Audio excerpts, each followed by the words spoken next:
We're going to spend just the next few minutes talking about challenges for managers when it comes to diversity. I know we talked about that in a previous lecture, but just going to dive into it just a little bit more.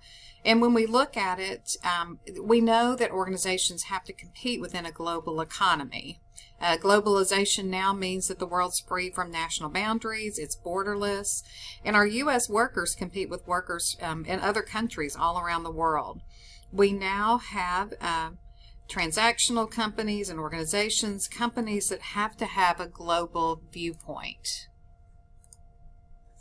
So with that just comes challenges. And there are three challenges that are out there and three challenges that managers have to overcome.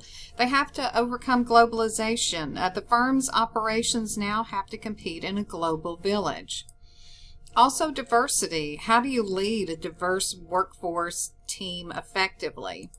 And then ethics. You have to encourage positive ethics. You have to encourage character, also personal integrity. And we know that there are factors out there that affect organizations competing in a global economy. And again, globalization refers to a world free from national boundaries. Transnational organizations, it's just a global viewpoint that supersedes national issues, because the United States is not the same as the European countries, is not the same even as Canada, is not the same definitely as a Hispanic population traditional in Mexico, or even in Central America. So we know that there are social and political changes, and that requires organizations to change the way that they conduct businesses. If you read in your textbook, it was talking about guanxi, and that's a Chinese practice that builds up social exchange networks. And it's not just in China. It's common in society that we have underdeveloped legal support for private businesses. So there are businesses out there that you've got to go out and build up your own social exchange networks, and then just opening trade barriers.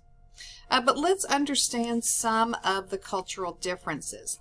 We know that microcultural differences help us understand the global work environment. There are gaps between generations, and we'll talk about those in the upcoming weeks. And understanding, though, the differences also between cultures, just even the thumbs up sign, which is fine in the United States, is not going to be fine in other cultures. The okay sign here can be very offensive to some other cultures. And then changing careers. We're going to have expatriate managers that work in a country other than his or her own home country. And you've got to have a knowledge of the cultural differences that happen between countries. And then international executives are executives who have jobs in an international scope. They can be stationed or located in the U.S., but they can manage workers internationally.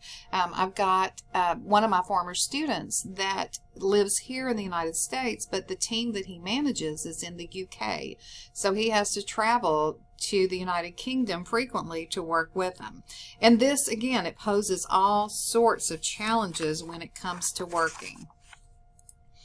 And then we have Hofstede's dimensions of cultural differences. And these are explained through individualism versus collectivism, high power distance, low power distance, high uncertainty avoidance, low uncertainty avoidance, masculinity, femininity, long-term orientation versus short-term. And these are what I call bipolar opposites of them.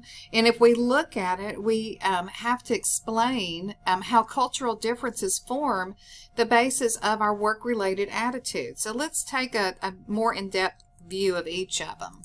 So if we look at it, individualism, these are people who are part of loose social frameworks. Their primary concern is for oneself and for one's family. Now, North American culture falls into this. Also, European cultures will fall into this category. It's where individual accomplishments are celebrated. But on the opposite side of that, it's collectivism. And individuals that belong to a tightly knit social framework. And their dependence is on their extended families. They have high regard for group decisions. Now, Japanese will fall into this area. They view loyalty and unity. That's paramount to them. Collective managers want harmony within the group, and they encourage employees to do the same.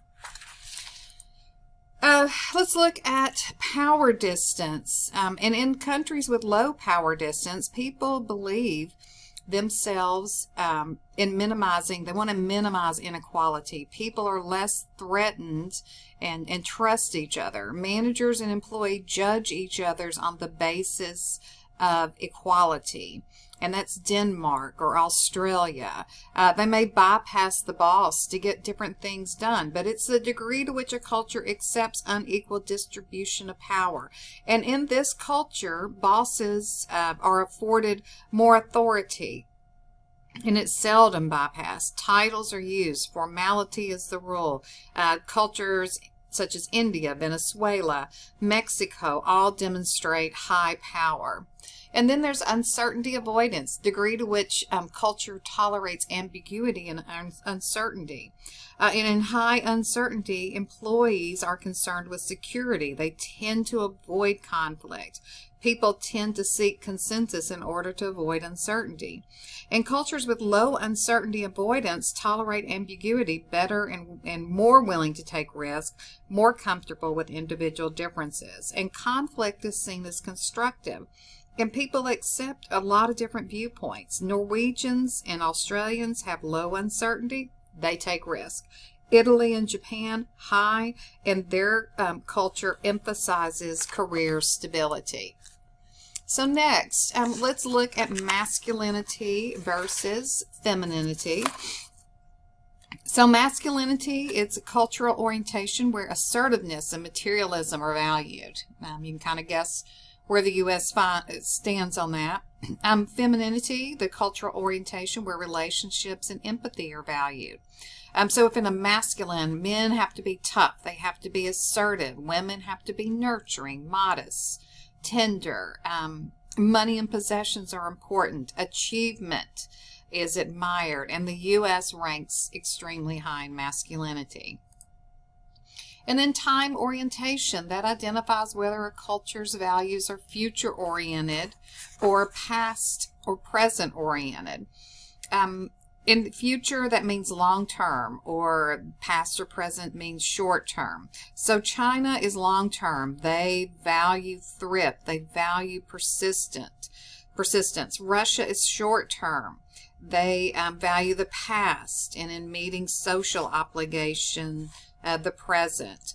But Hofstede, with all of his studies, found that the U.S. to be the most individualistic that he found.